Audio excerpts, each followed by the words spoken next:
Hello and welcome. Today I'm taking a look at the Sony MDR ex800st. This was sent in by Neatlet on loan, so thanks for that. And this is an old Sony IM from some years ago. It's maintained a pretty good standing along with along with the higher end model, the Sony ex1000, and this is much more affordable. So I wanted to take a look at it. Uh, it goes for around 200 to 250 US dollars, depending on where you look. And I'm not sure if they're still in production, but they're not too hard to find. So, quickly starting off with this, the ergonomics are actually quite nice. It has a little bit of a spoon shape to it, but because of minimal contact with my Crunchable, it's not unpleasant. Actually, it's rather comfortable, but it does have some trouble staying in, and I've noticed some people having complaints about that in the past. So that's something to note. You'll have to honestly, if with this IEM, you really need to try it and check the fit before you commit to buying it, because yeah, it's not perfect, and with some people I have seen it falling out and just straight up not getting a proper seal ever. So, but in my opinion, I think the fit is okay and it works fine. It's serviceable. It also has a replaceable MMC export, so there's a nut right here that you can unscrew. See if I can get that in. And the MMC export actually rises up and comes out and has prongs right here, so you can replace it if it ever breaks, which is a great feature, especially if you have an IEM this old, because MMC exports do tend to be quite fragile, and I've had experience myself with cheaper ones actually breaking on me, so this is actually pretty nice. So yeah, that's about it in regards to the features and the IM fit itself. The shell is actually quite nicely made. I think this is one of Sony's magnesium shells, but I'm not sure. But anyways, moving on. So my overall thoughts on the sound is that it has, well, a somewhat laid-back sound to it. It isn't bright in the least, but it doesn't really reach an upper sort of mid-focused or treble aggressive sound signature to it. It's actually quite forgiving, and the attack and the overall speed of the dynamic driver is rather slow. So overall, I think it's a pretty nice laid-back sound, but it's not like super warm or mid-bassy or anything. I think they found a really good balance here, and with that in mind, it also has a really, despite not having a really boosted bass or anything like that, it still maintains a great note weight to it, which I'll get to later. But the dynamics and the note weight in the low end is really nice, I think. It also has, which I think is one of its highlighting features for many, a really nice soundstage and imaging to it. So this is one of the few IEMs where you can actually get a feeling of sound coming from a little farther outside of your head than you normally would. So that's honestly quite a nice feature to have, and the imaging is really pretty good. It's very accurate. It gives a pretty good 3D effect, but it's not pinpoint accurate like I've heard in certain balanced armature IEMs. I think partly because of how slow the DD is. So there's a little bit of vagueness, but still I think it's a really great imaging. And the sound stage is really wide too, so I think there's a lot going for it in that sense. But moving on more specifically now into the bass response, I think that's honestly my favorite part of this IM, the bass response, and the mids are really nice too, but the bass and all the way up to the upper end has an excellent note weight to it, and it really gives you a feeling of like a real slam to it, and it has it's just a really weighty sound. When I first put it on, coming from an all-balanced armature IM as my daily driver, I thought it was a little bit too slow. It felt too, I don't know, everything just felt heavy about it. But once I've gotten used to it, I think I can really appreciate it and what they've done here with the tuning. And not and although the bass isn't particularly emphasized, uh, it's still maintained. There's still a little bit of an upward curve to it.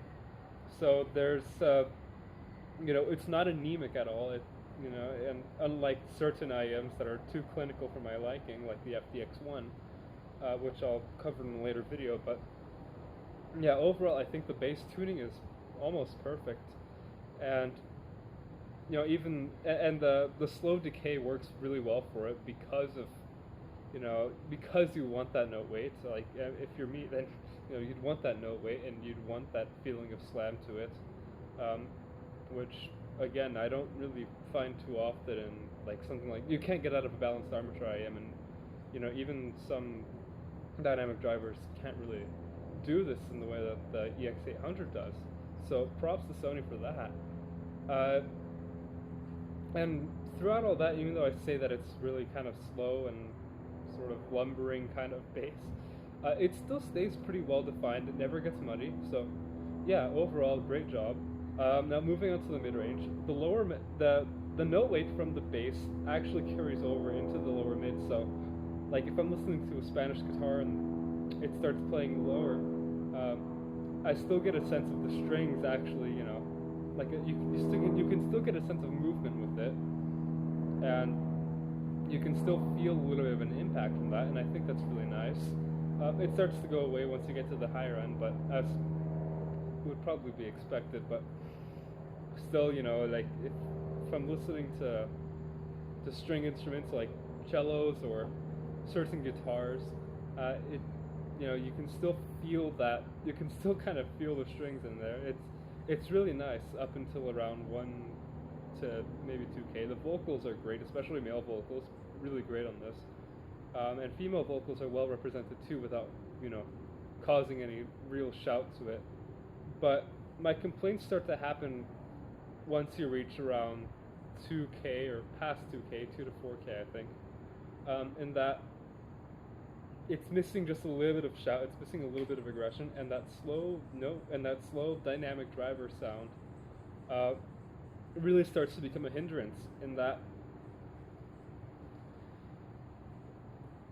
you see, at some point I want a little bit more attack and I want more aggressiveness, because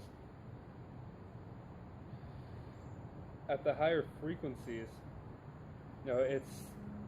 you want that kind of accuracy.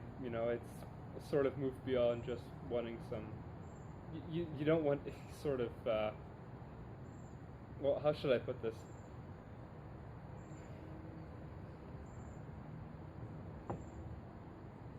You want more. You just want more detail there, and you want more. You want more speed, and this doesn't do it, unfortunately. And not to mention that the frequency response does begin to suffer a little bit, especially towards the treble, but I'll get to that later. Still, I mean, overall, the mid-range has great definition throughout, and the mids to lower mids are really quite excellent, and it's never ever drowned out by the treble or the bass response, because this is not a V-shaped IM at all. It's rather neutral. So, I think, once again, there's a lot going for it, but it suffers towards the upper end. And now, moving into the treble, it has a weird roll-off. I mean, just right off the bat, it has a weird roll-off past 10K. So, and I've heard this with other old Sony IMs, like the Z5, and that that weird treble just roll off tends to create like an oddly warm feeling to the IM, even though it's not a mid-bassy IM in this case, and it really makes it lack any kind of aggression. And I mean, even though this is already present in the upper mids, with the treble, just seeing how little extension it has, how it rolls off, and it seems to try and compensate with some peaks towards the lower treble, but I honestly don't like it. But yeah, it loses it causes the whole sound to kind of lose a little bit of a definition to it. or at least a sense of definition. I mean, of course, this is still a very detailed IEM, but yeah, the treble does cause it to suffer a lot. But still, I think with such an IEM, you're really not looking for a particularly clinical sound to it. You're just, I think in regards to the timbre, especially in the low end, it's really quite amazing for an IEM of this class, of this price point too. And I think it gives kind of if I were to compare it to any headphone, maybe in some ways like some older Sennheisers with the mids and that sort of texture that it gives. But like older Sennheisers, the treble does suffer. And so I think the treble is actually a little bit veiled in this. So, and it might have something to do with the fat foam filter that they've applied. But still, overall, I think this, I mean, I don't even know how many years old these are, but it still represents a great value if you can find one for around $200. Although there are other options these days that might have better value, but I think for some people this is still an excellent option, and this is honestly one of my favorite IEMs to date. So yeah, I think that's about it. Once again, thanks to Neatlit for loading this out. I've held on to it for way too long. But yeah, I think that's it. See ya.